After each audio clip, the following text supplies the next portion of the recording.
고사리 임도를 따라 4월 넷째 일요일은 벗과 함께 산행을 나섰다. 대학 동기인 벗은 아직 현직이라 나와 시간을 맞추기 쉽지 않아 자주 동행할 처지가 못 되었다.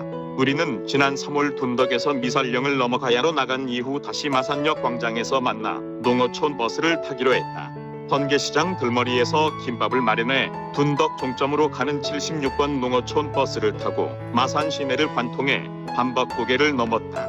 버스는 근교 산행을 나설 때면 미리 지도 검색으로 목적지를 파악해와 초행이라도 어려움이 없었다. 이번엔 둔덕 종점까지 가지 않고 고록광 못 미친 대량마을에서 인도를 따라 걷는 트레킹을 계획했다. 비탈이 가파른 산을 오르고 내리는 수고보다 평탄한 길을 걸음이 무릎에 무리가 오질 않아 좋았다. 이즈음 임도에서 제철에 볼 수 있는 산나물 채집도 가능해 일석이조 효과였다. 버스가 교외로 나가니 시야에 들어온 차창, 박풍경은 실록이 싱그러웠다. 진북 명소제지에서 전점 노설을 거쳐 진천천을 따라 양촌과 대정을 거쳐 깊숙한 산골로 들어갔다. 버스이 하차 정류장으로 섬은 대량마을에서 내렸다. 여러 차례 드나든 둔덕골이지만 우리는 처음으로 내린 낯선 곳이었다. 평소 산행객이라고는 한 명 들리지 않은 작은 산골 마을의 외지인이 찾아간 셈이었다. 마을 규모가 작아 독립가옥만 서너 채였고 현지인을 대면할 기회가 없었다. 너럭바위가 펼쳐진 개울에서 원산저 수지 두 글 건너니 가족 요원으로 잘 단장된 해주 최씨 선영이 나왔다. 저수지 왼쪽은 개인 농장이고 오른쪽에 인도를 따라 골짜기로 드니 전봇대가 보이고 별장 같은 집이 두세 채 나왔지만 인적은 없었다. 공기로나 물로는 어디에 비교해도 손색 없을 청정지역이었다. 인도를 따라가면서 몇 가지 선나물이 보여 벗에게 같이 뜯자고 제안했다. 올봄에 처음 알게 된 나비나물이 수북하게 자라있어 보드라운 입만 따모았다. 나비나물은 콩과식물 여러 해살이로 심산유곡의 고산지대에 자랐다. 그 곁에는 자연산 참나물도 덜어 자라 놓치지 않고 뜯었다.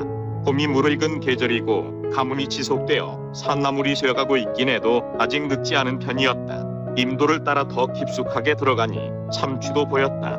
가뭄으로 생육 상태가 부진했지만 야생의 참취는 시중에 파는 취나물보다 향기가 진함은 비교가 안 될 정도였다. 참취를 뜯다가 노란 꽃을 매단 낯선 꽃이 보여 폰 카메라로 찍어 검색했더니 윤판나물이 피운 꽃이었다. 윤판나물은 이번에 처음 찾아내 뜯은 산나물이었다. 윤판나물을 뜯다가 나물일성 싶은 식물이 한 가지 궁금했다. 그 식물은 즉석에서 산나물 전문 유튜버에게 사진을 보내 문의했더니 참반디라고 했다. 참반디가 고급 산나물이라는 얘기만 들었지 처음 만났더랬다. 참취와 함께 참반디도 제법 뜯을 수 있었다. 임도의 갈림길이 나와 벗이 폰으로 지도 검색을 맞춰놓고 길바닥에 퍼질러 앉아 배낭을 풀어 준비해간 담금줄을 펴면서 쉬었다. 쉼터에서 일어나 산허리 길고 긴 임도를 따라 나아갔다. 가실쑥부쟁이와 고비고사리를 더 뜯다가 더덕을 발견했다. 땅이 단단해 힘이 들어도 등산 스틱을 활용해 두 뿌리 캐는 성과를 거두었다. 숲으로 들어가는 수고로움 없이 임도를 따라가면서 채집한 산나물 양이 상당했다. 도중에 준비해간 김밥과 남겨둔 담금줄을 마저 비우고 임도를 계속 걸어 지름길을 택해 숲을 빠져나가니 원산마을이었고 가까운 곳이 의산보건진료소 삼거리였다. 둔덕 종점에서 출발해온 버스를 타고 진동으로 나갔다. 진동 환승장에서 마산 시내를 거쳐 창원역의 중앙동으로 가는 버스를 탔다. 둘이 가끔 들린 돼지국밥집을 찾았더니 휴무라 인근 중화요리집에서 짱봉을 시켜 맑은 술로 하루 여정을 마쳤다.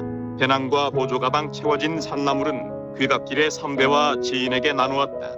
같은 아파트 단지 초등 친구에게는 더덕까지 넘기고 집으로 왔다. 22년 4월 24일